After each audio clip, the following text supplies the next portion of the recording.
Assalamualaikum warahmatullahi wabarakatuh. Bertemu lagi dengan saya Imam Ahmad. Hari ini kita akan membahas sejarah pertumbuhan, kedudukan, dan fungsi bahasa Indonesia. Insinyur Soekarno pernah berkata, "Jas merah, jangan sekali-kali meninggalkan sejarah." Hari ini kita akan membahas mengenai sejarah bahasa Indonesia secara ringkas. Nah, bahasa Indonesia berasal dari bahasa Melayu. Jadi dahulu bahasa Melayu dipakai luas di kawasan Asia Tenggara. Namanya memang belum seperti ini ya, belum Indonesia, belum Singapura. Jadi masih berupa kerajaan-kerajaan. Pada abad ke-7, bahasa Melayu dipakai luas di kawasan Asia Tenggara. Jadi digunakan di sini di kawasan Asia Tenggara sebagai lingua franca, yaitu bahasa perhubungan antar pulau, antar suku, antar pedagang, seiring dengan masuknya pedagang-pedagang yaitu dari Gujarat ya, pedagang Islam yang masuk ke Indonesia, masuk ke Nusantara, dan kawasan Asia Tenggara lainnya. Selain itu, memang bahasa Melayu sudah dipakai juga sebagai bahasa komunikasi antar kerajaan. Di Nusantara misalnya dipakai di Kerajaan Sriwijaya. Nah, apabila kita teliti lebih jauh, ternyata bahasa Indonesia sudah dipakai sejak 7 Masehi, terbukti dengan ditemukannya prasasti-prasasti, yaitu misalnya ada prasasti Kedukan Bukit di Palembang pada 683 Masehi, Talang Tuo di Palembang pada 684 Masehi, prasasti Kota Kapur di Bukit Barat pada tahun 686 Masehi, prasasti Karangbirahi di Jambi pada 688 Masehi. Nah, prestasi-prestasi tersebut digunakan huruf Pranagari dengan bahasa Melayu kuno. Mari kita lihat penampakan dari prasasti-prasasti tersebut. Nah, ini kita lihat prasasti Kedukan Bukit di Palembang pada tahun 683 Masehi. Jadi diperkirakan ada pada tahun 683 Masehi. Nah, kita lihat prasasti tersebut ada aksara-aksaranya, tadi aksaranya yaitu yang dipakai huruf Pranagari dengan bahasa Melayu kuno. Nah, ini tadi di Palembang, jadi digunakan pada Kerajaan Sriwijaya ya. Selanjutnya, prasasti Talang Tuo di Palembang. Nah, ini pada 684 Masehi ada aksaranya juga kita lihat menggunakan bahasa Melayu kuno. Nah, selanjutnya ada prasasti Kota Kapur di Bukit Barat. Ini sudah menggunakan bahasa Melayu kuno juga. Selanjutnya ada prasasti Karangbirahi di Jambi. Dan ditemukan juga sebenarnya prasasti-prasasti lainnya di berbagai daerah di Nusantara yang memang menunjukkan bahasa yang digunakannya adalah bahasa Melayu. Tidak heran memang bahasa Melayu saat itu dipakai umum di kawasan Asia Tenggara. Nah, di Indonesia sendiri bahasa Melayu yang ini menjadi bahasa induk dari bahasa Indonesia. Terjadi peristiwa besar, yaitu misalnya terjadi Sumpah Pemuda pada Kongres kedua, yaitu ada poin ketiga dari Sumpah Pemuda, yaitu kami putra dan putri Indonesia menjunjung bahasa persatuan bahasa Indonesia. Nah, di sini bahasa Indonesia ditetapkan sebagai bahasa persatuan, yaitu di sini bahasa Indonesia di sini digunakan bahasa Melayu. Nah, ini kita lihat masih menggunakan OE, berarti masih menggunakan ejaan Pan-Opusien. Nah, nanti ada di tonggak sejarahnya itu ada memang pertama kali ada ejaan Pan-Opusien yang dipakai. Nah, selanjutnya ada peristiwa besar juga yaitu sehari setelah proklamasi pada 18 Agustus 1945 ya, bahasa Indonesia diakui secara yuridis. Kalau tadi terdapat dalam Sumpah Pemuda sebagai bahasa persatuan, kalau ini di 18 Agustus 1945 diakui sebagai bahasa negara. Sehingga tadi sebagai bahasa nasional dan 18 Agustus 1945 sebagai bahasa negara. Nah, kita lihat tonggak sejarah perkembangannya. Misalnya, pertama yaitu pada 1901 penetapan ejaan Charles Van Ophusen, jadi bagi bahasa Melayu di Indonesia. Dan ini bersama dengan pencetusnya yaitu Van Ophusen beserta Engku Nawawi.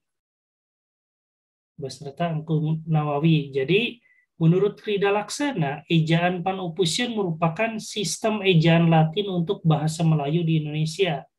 Jadi yang dimuat dalam kitab Logat Melayu oleh Charles Van Ophusen dan merupakan ejaan Latin resmi yang pertama di negeri ini. Nah, buku kitab Logat Melayu tadi disusun dengan bantuan Engku Nawawi, gelar Sultan Makmur, dan M. Taib Sultan Ibrahim. Nah, jadi pertama disusun yaitu ejaan Van Ophusen, tadi yang dibantu oleh Engku Nawawi dan M. Taib Sultan Ibrahim. Ini menjadi tonggak pertama ditetapkan bahasa Melayu di Indonesia. Selanjutnya, pada 1916, yaitu ada pidato Ki Hajar Dewantara dalam Kongres Guru di Den Haag, yang menyatakan memang harus ditetapkannya bahasa Indonesia. Berangsur masuk ke 2 Mei 1926, yaitu Kongres Pemuda Indonesia ke-1. Sehingga di sini juga sebenarnya disebutkan sebagai hari jadi bahasa Indonesia.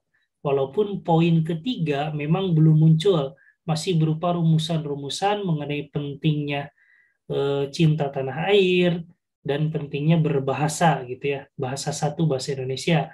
Barulah di 28 Oktober 1928 Kongres Pemuda Indonesia yang kedua, yaitu Sumpah Pemuda. Nah, di poin ketiga itu ada yang tadi putra dan putri Indonesia menjunjung bahasa persatuan bahasa Indonesia. Selanjutnya berangsur di 1938 terdapat Kongres Bahasa Indonesia ke-1 di Solo. Nah, di dalam kongres ini, Muhammad Yamin berpidato dalam bahasa Belanda, menyampaikan gagasannya tentang bahasa Melayu. Jadi kata Muhammad Yamin, bagi saya mempunyai keyakinan gitu, bahwa bahasa Melayu lambat laun akan tertunjuk menjadi bahasa pergaulan umum ataupun bahasa persatuan bagi bangsa Indonesia. Nah, ini Muhammad Yamin di dalam Kongres Bahasa Indonesia ke-1 di Solo menyatakan hal seperti itu. Nah, namun kongres tersebut memang masih terus berlanjut ya. Ada peristiwa-peristiwa selanjutnya, yaitu 1942 terjadi pendudukan bala tentara Jepang. Jadi pendudukan bala tentara Jepang dan dilarang menggunakan bahasa Belanda dan bahasa Inggris, digunakanlah bahasa Melayu. 1942 juga terjadi ini Indonesia Go Seibu Inkai, panitia guna menyempurnakan bahasa Indonesia di Jakarta. 1943 terdapat Lembaga Bahasa Indonesia di Medan. 18 Agustus 1945 ada Undang-Undang Dasar 1945. Ini semakin mengukuhkan tadi yang secara yuridis bahasa Indonesia diakui sebagai bahasa negara. Nah, 1947 terdapat ejaan yang baru, yaitu ejaan Suwandi, yang merupakan Mr. Suwandi ini merupakan Menteri Pendidikan. Ditetapkanlah, dirumuskanlah satu ejaan bahasa Indonesia bernama ejaan Suwandi atau ejaan Republik. 1957 terdapat Kongres Bahasa Indonesia yang kedua. Terdapat Kongres Bahasa Indonesia yang kedua di Medan. Ini juga merupakan salah satu tonggak yang penting bagi kemajuan bahasa Indonesia. 1972 ditetapkan ejaan yang disempurnakan. Nah, ini aturan yang cukup lama nih. 1972 ejaan yang disempurnakan, misalnya tadi ya sudah berganti aturan-aturannya mulai dari ejaan Suwandi juga, OE sudah diganti dengan U. Selanjutnya di ejaan yang disempurnakan sudah lebih sempurna lagi penggunaan bahasa Indonesia ini dan eksis cukup lama. Hingga di 2015 ada Pedoman Umum Ejaan Bahasa Indonesia atau disingkat PUEB. Itu mirip, memang kembar dengan ejaan yang disempurnakan, hanya ada aturan-aturan tertentu yang berbeda. Nah, alasan bahasa Melayu sebagai induk bahasa Indonesia. Jadi mengapa sih bahasa Melayu dipakai? Yang pertama tentu karena bahasa Melayu sendiri sudah eksis di kawasan Asia sebagai bahasa lingua franca, sebagai bahasa persatuan, sebagai bahasa komunikasi yang dipakai gitu ya. Selanjutnya sistem bahasa Melayu sederhana, tidak kenal tingkatan bahasa, ada bahasa halus dan bahasa kasar. Selanjutnya dianggap sanggup untuk dijadikan sebagai bahasa budaya. Yang keempat, suku-suku di Indonesia menerima keputusan tersebut. Jadi digunakan bahasa Melayu sebagai bahasa persatuan. Jadi suku Jawa, suku Sunda, dan lain-lain menerima keputusan bahwa bahasa Melayu dipakai sebagai induk dari bahasa Indonesia. Nah, tadi kedudukan dan fungsi bahasa Indonesia. Jadi berdasarkan tadi peristiwa Sumpah Pemuda di poin ketiga ya, kami putra dan putri Indonesia menjunjung bahasa persatuan bahasa Indonesia itu sebagai bahasa nasional. Jadi fungsinya, kedudukannya sebagai bahasa nasional, fungsinya yang pertama sebagai lambang identitas nasional. Yang kedua sebagai lambang kebanggaan nasional. Yang ketiga sebagai alat pemersatu, yang keempat sebagai alat perhubungan antar budaya dan daerah. Nah, selain itu kedudukan dan fungsi bahasa Indonesia tercantum dalam Undang-Undang Dasar 45 bab 15 pasal 36 bahwa bahasa negara adalah bahasa Indonesia. Nah, di sini tentu dikukuhkan kembali gitu ya. Dikukuhkan kembali sebagai bahasa negara berarti berfungsi sebagai bahasa resmi negara, sebagai bahasa pengantar resmi di lembaga-lembaga pendidikan, sehingga lembaga-lembaga pendidikan wajib untuk menggunakan pengantar bahasa Indonesia, jangan bahasa daerah atau bahasa lainnya. Selanjutnya sebagai bahasa resmi dalam perhubungan tingkat nasional untuk kepentingan perencanaan dan pelaksanaan pembangunan serta pemerintahan. Yang keempat, bahasa resmi di dalam pengembangan kebudayaan dan pemanfaatan ilmu pengetahuan serta teknologi.